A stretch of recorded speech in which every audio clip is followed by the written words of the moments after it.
رب کی قسم ہے، اللہ کیا کہہ رہے ہیں؟ تیرے رب کی قسم ہے ہم ضرور بھی ضرور ان سب سے پوچھیں گے،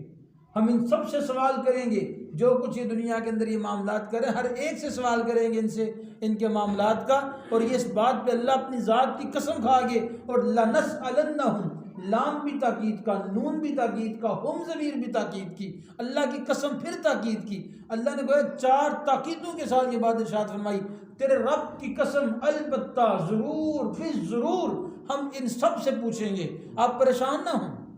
ہم ان سب سے پوچھیں گے، کٹہرے میں کھڑا کریں گے ان سے اور ان سے سوال کریں گے ایک ایک بات کا، آپ ان پر پریشانی نہ لیں۔ اما کانوا یعملون، ہر وہ معاملہ جو یہ کرتے ہیں ان کے کاموں پر ان سے سوال اٹھایا جائے گا۔ فاصدع بما تؤمر، اے پیغمبر انہیں چھوڑ دیجئے اور آپ وہ کام کیجئے جس کا آپ کو حکم دیا گیا ہے، آپ اللہ کے امر کو پورا کیجئے، اللہ کے احکامات کو پورا کیجئے۔ وَأَعْرِضْ عَنِ الْمُشْرِكِينَ، اور مشرکین سے بے پرواہ ہو جائیے، آپ ان سے بے پرواہ ہو جائیے۔ اِنَّا كَفَيْنَاكَ الْمُسْتَهْزِئِينَ، فرمایا کہ ہم کافی ہیں ان یہ جو آپ کا مذاق اڑانے والے ہیں، اے میرے پیغمبر آپ کی طرف سے ہم کافی ہیں جواب دینے کے لیے۔ اور یہ قرآن کریم اس بات کی کئی مقامات پہ قرآن پاک میں یہ بات ثابت ہوتی ہے، جب بھی اللہ کے رسول کا مذاق اڑایا گیا، رسول اللہ کا دفاع خود اللہ نے کیا ہے، خود اللہ نے کیا ہے۔ ابو لہب نے حضور کا مذاق اڑایا، تبت یدا ابی لہب، فوری قرآن کی آیت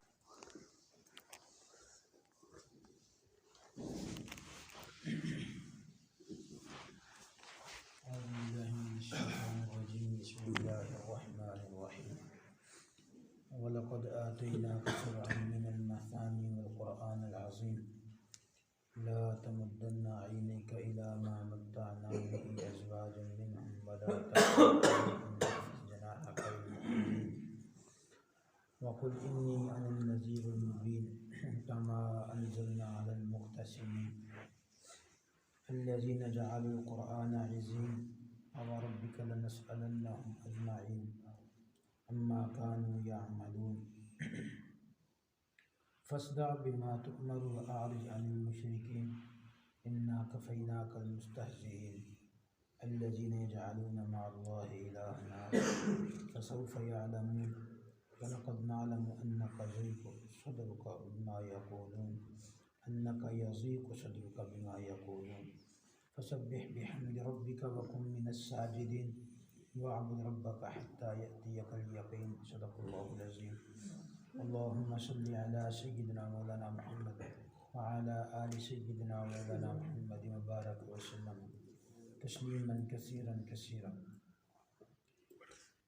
ان آیات مبارکہ کے اندر اللہ رب العالمین نے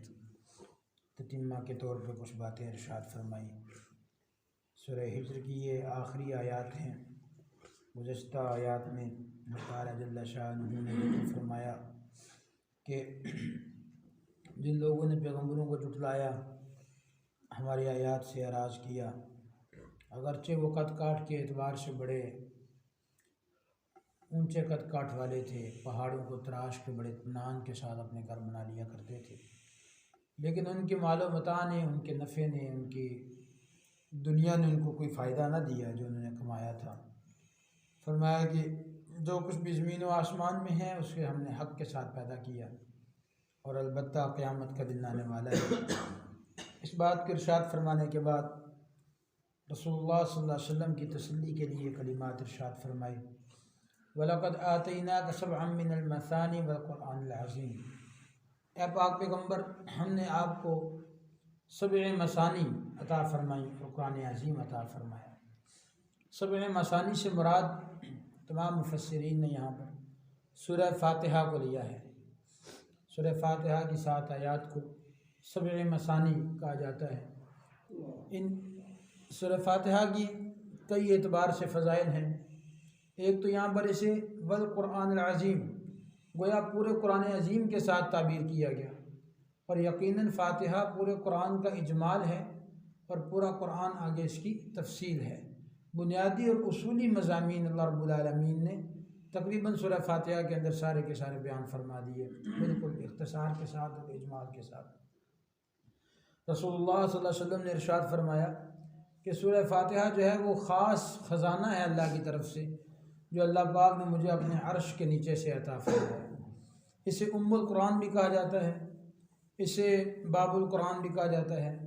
اسے مفتاح القرآن بھی کہا جاتا ہے، اسے سورۃ الشفاء بھی کہا جاتا ہے۔ اللہ پاک نے اس کے اندر بڑی برکات رکھی ہیں۔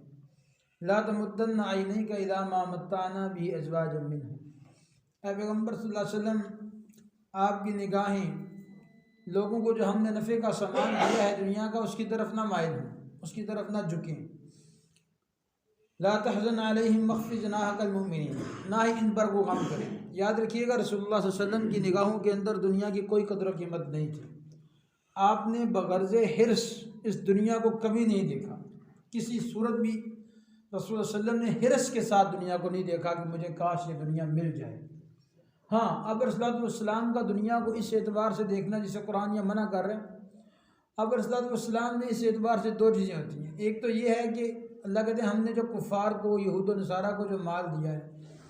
ایک بات تو یہ ذہن کے اندر آتی ہے کہ یہ اللہ کے نافرمان ہیں، تو انہیں دنیا دینے کا کیا مقصد ہوا؟ یہ دنیا کے اندر فائدے اٹھا رہے ہیں،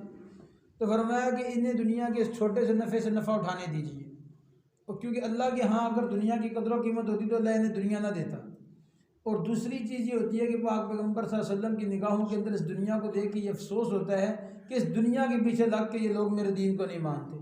اس دنیا کی وجہ سے یہ لوگ دین سے دور ہوتے چلے جا رہے ہیں۔ تو فرمایا میرے پیغمبر آپ کو اس چیز کے اوپر پریشانی لینے کی ضرورت نہیں ہے۔ لا تحزن علیہم، آپ ان پہ غم نہ کریں، آپ ان پہ پریشان نہ ہوں۔ واخفض جناحک للمؤمنین، آپ اپنے بازو ایمان والوں کے لیے پھیلا دیجئے، یعنی آپ کی نرمیاں، آپ کی محبتیں، آپ کی تمام تر جو ہے ایمان والوں کے لیے آپ اپنے آپ کو، اپنے بازوؤں کو پھیلا دیجئے، ان کے لیے جو ہے آپ جو باقی یہ لوگ جو کام کر رہے ہیں دنیا کے اندر، دنیا کے نفع کو فائدہ اٹھا رہے ہیں، انہیں اٹھانے دیجئے۔ ہاں، وَقُلْ إِنِّي أَنَا النَّذِيرُ الْمُبِينُ، آپ یہ کہہ دیجئے کہ میں ہی ہوں ڈرانے والا واضح طور پہ، میرا منصب یہ ہے نبوت کا کہ میں نے آپ کو اللہ سے ڈرانا ہے، اور منصب آپ اپنا پورا کرتے رہیں، ذمہ داری اپنی پوری کرتے رہیں، باقی یہ نہیں مانتے تو نہ مانیں۔ کما انزلنا علی المقتسمین الذین جعلوا القرآن عظیم، فرمایا کہ رہی بات یہ کہ ہم ان پہ عذاب بھیجیں گے جس طرح ان لوگوں پہ ہم نے عذاب بھیجا جن لوگوں نے احکامات خداوندی کو ٹکڑے ٹکڑے کر دیا۔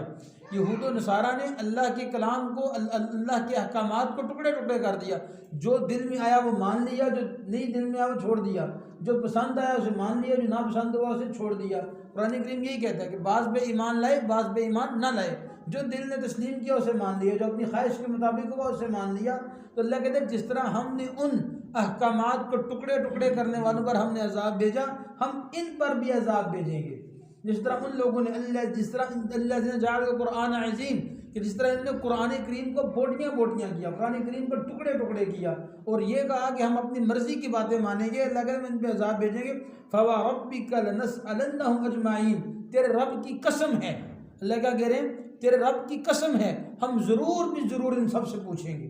ہم ان سب سے سوال کریں گے، جو کچھ یہ دنیا کے اندر یہ معاملات کرے ہر ایک سے سوال کریں گے ان سے، ان کے معاملات کا۔ اور یہ اس بات پہ اللہ اپنی ذات کی قسم کھا گے، اور لَنَسْأَلَنَّهُمْ، لام بھی تاکید کا، نون بھی تاکید کا، ہم ضمیر بھی تاکید کی، اللہ کی قسم پھر تاکید کی۔ اللہ نے کہا 4 تاکیدوں کے ساتھ یہ بات ارشاد فرمائی، تیرے رب کی قسم البتہ ضرور بھی ضرور ہم ان سب سے پوچھیں گے، آپ پریشان نہ ہوں،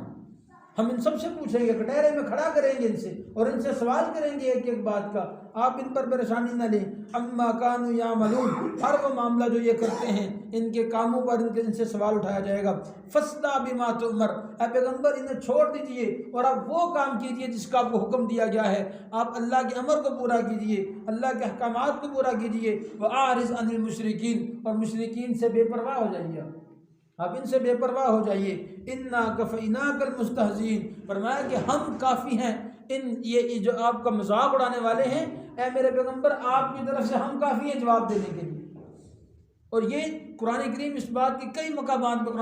قرآن پاک میں یہ بات ثابت ہوتی ہے، جب بھی اللہ کے رسول کا مذاق اڑایا گیا، رسول اللہ کا دفاع خود اللہ نے کیا ہے،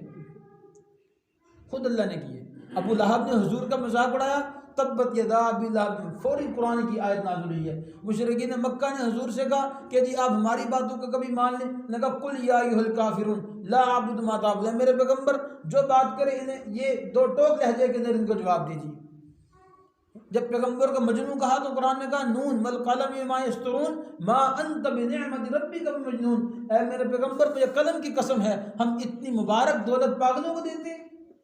جو یہ آپ کو پاگل کہتے ہیں۔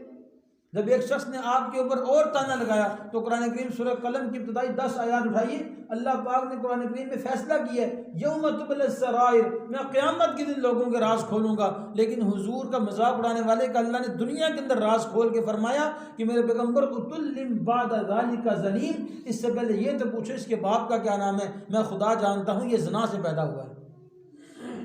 یہ زانی اس کا ماں، اس کی ماں تھی، یہ تو زنا سے پیدا ہونے والا شخص ہے، یہ آپ کی ذات پہ کیسے انگلی اٹھا سکتے ہیں؟ تو قرآن اس بات پہ شاہد ہے، جب بھی حضور کی بات پہ معاملہ آیا اللہ پاک نے خود آگے بڑھ کے حضور کا دفاع کیا۔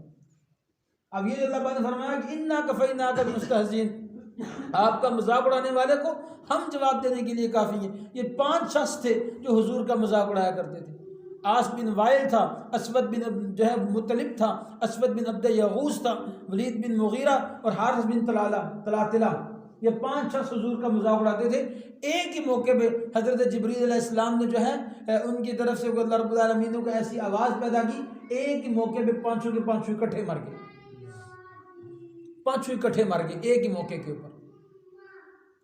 تو فرمایا کہ پیغمبر ہم آپ کے مذاق اڑانے والوں کے لیے ہم کافی ہیں، پریشان نہ ہوں۔ الذین یجعلون مع اللہ الہا آخر، یہ جو لوگ اللہ کو چھوڑ کے غیر اللہ کو معبود بنا کے بیٹھے ہوئے ہیں، غیروں کو معبود بناتے ہیں اللہ کے علاوہ غیر کو، فسوف یعلمون، ان قریب انہیں لگ پتہ جائے گا، یہ جان لیں گے ان قریب کہ کوئی بھی معبود باطل ان کو خدا کے عذاب سے نہیں بچا سکتا،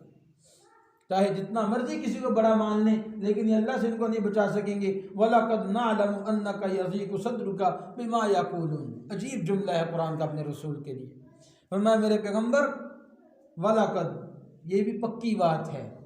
لام بھی تاکید کا، قد بھی تحقیق کا، نعلم ہم جانتے ہیں، أَنَّكَ يَضِيقُ صَدْرُكَ، اے پیغمبر آپ کا دل پریشان ہوتا ہے، بِمَا يَقُولُونَ، ان کی باتیں سن کے،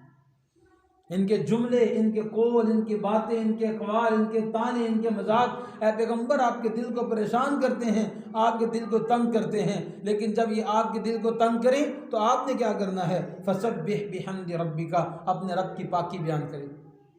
اپنے رب کی تسبیحات بیان کریں، وَقُم مِّنَ السَّاجِدِينَ، اور سجدہ کرنے والے ہو جائیں، سجدے کے اندر پڑ جائیں، وَاعْبُدْ رَبَّكَ، اپنے رب کی عبادت کیجئے، حَتَّى يَأْتِيَكَ الْيَقِينُ، یہاں تک کہ وہ یقین کا لمحہ آ پہنچے۔ مطلب جب وہ معاملہ قیامت کا آ جائے گا یا موت کا آ جائے گا، اس وقت تک اپنے رب کی عبادت میں لگے رہیے۔ اللہ رب العالمین نے اس طرح سے اپنے پیغمبر صلی اللہ علیہ وسلم کو کتنی کیسے الفاظ کے ساتھ تسلیاں دی ہیں کہ پیغمبر پریشان ہونے کی ضرورت نہیں ہے، تیرے رب کی قسم ہے یہ سارے کے سارے خدا کے سامنے جواب دیں۔ اللہ پاک مجھے اور آپ کو قرآن کریم کی دولت کو سمجھنے کے اللہ پاک توفیق عطا فرمائے، رسول اللہ صلی اللہ علیہ وسلم کا مقام اور عظمت اللہ پاک ہمیں سمجھنے کی توفیق نصیب فرمائے۔ الحمدللہ حمدا کثیرا طیبا مبارکا، اللہم انت السلام و منک السلام تبارک یا ذا الجلال والإکرام، ربنا آتنا فی الدنیا حسنہ وفی الآخرۃ حسنہ وقنا عذاب النار، استغفر اللہ الذی لا الہ الا هو الحی القیوم واتوب الیہ۔ اے اللہ ہم سب کی تمام گناہوں کو معاف فرما، ہمارے والدین کو معاف فرما، ہمارے استادوں کو معاف فرما، اور امت مسلمہ کو معاف فرما، اپنے پاک نام کا شوق نصیب فرما، اپنے پاک نام کی لذت نصیب فرما، ذکر اللہ کی حلاوت نصیب فرما، اعمال صالحہ کا نور نصیب فرما، نمازوں کی پابندی کی توفیق عطا، ہمارے بیماروں کو کامل شفا نصیب فرما، بے دستار سب بیمار ہیں، بے نوید کا بیٹا بیمار ہے، بیمار ہے مسلم، گاؤں کے مرد و عورت جتنے بیمار ہیں سب کو شفا نصیب فرما، یا اللہ ہر طرح کی عافیت والا معاملہ فرمائیے، عالم اسلام کی حفاظت فرمائیے، خصوصاً بالخصوص یا اللہ فلسطین کے مسلمانوں کی حفاظت فرمائیے، یا اللہ امت مسلمہ کو اپنا اہم اور صاف کردار ادا کرنے کی توفیق دے، آج پورا عالم کفر الکفر ملت واحدہ کی عملی تصویر بن کے کھڑے، مسلمانوں کو آپس میں اتحاد، اتفاق، بھائی چارہ نصیب فرما، مضبوط اتحاد نصیب فرما، بے اولادوں کا نیک صالح نرینہ اولادیں عطا فرما، صلی اللہ تعالی علی خیر خلق محمد و آلہ وصحبہ اجمعین، آمین۔